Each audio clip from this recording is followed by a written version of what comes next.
These criminals are, for creating stories, these criminals are actually blocking my Wi-Fi.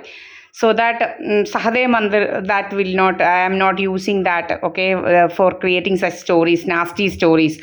These criminals are blocking my Wi-Fi actually, to my phone actually. So even if my Wi-Fi is connected, it is showing that you are using cellular data, okay.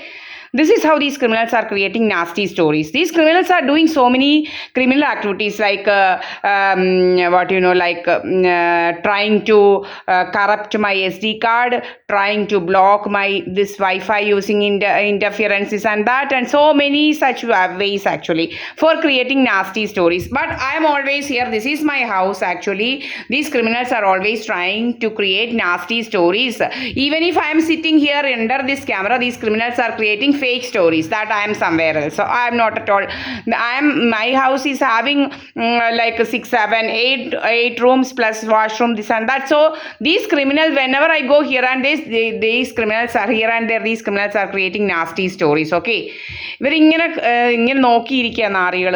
ഒരു പണിയില്ല ഇവർക്ക്, ഇങ്ങനെ നോക്കിയിരിക്കുക. ഞാൻ എങ്ങോട്ട് പോകുന്നു, എന്താ, അതിനനുസരിച്ച് കഥകളുണ്ടാക്കാം. ഞാനിവിടെ ഒറ്റയ്ക്കാണ്, എപ്പോഴും ഇവിടെ തന്നെയാണ്, വേറെ എങ്ങും അല്ല.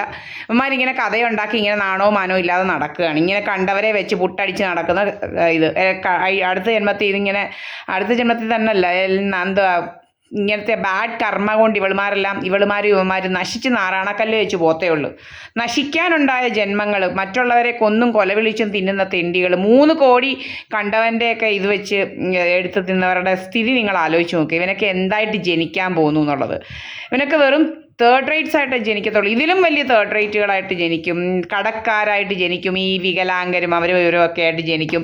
ഇവനൊക്കെ അടിച്ച് ശരിയാക്കിയവരുടെ ഇവനെ ജനിക്കുമ്പോഴേ ഇവൻ ഇതുപോലെ കണ്ണും ഒന്നും ഇല്ലാത്തവനായിട്ടും കൈയും കാലും കണ്ണും ഒന്നും ഇല്ലാത്തവനായിട്ട് ജനിക്കും. ഇങ്ങനെ മറ്റുള്ളവരെ ഉപദ്രവിച്ചവന്മാർ, പിന്നെ മറ്റുള്ളവരെ ഡീറ്റെയിൻ ചെയ്ത് വെച്ചവർ ജയിലിൽ ജനിക്കേണ്ടി വരും. ഇങ്ങനെ ചില പിള്ളേർ ജയിലിൽ ജനിക്കത്തില്ലേ, അതുപോലൊക്കെ കർമ്മ വിൽ റിട്ടേൺ.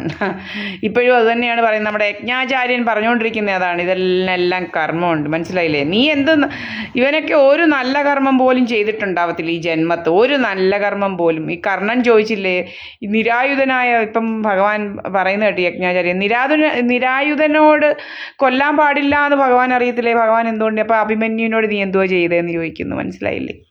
അപ്പോൾ അങ്ങനെ പല പല കാര്യങ്ങൾ മനസ്സിലായോ? അപ്പോൾ ഇങ്ങനെയാണ് കർമ്മ.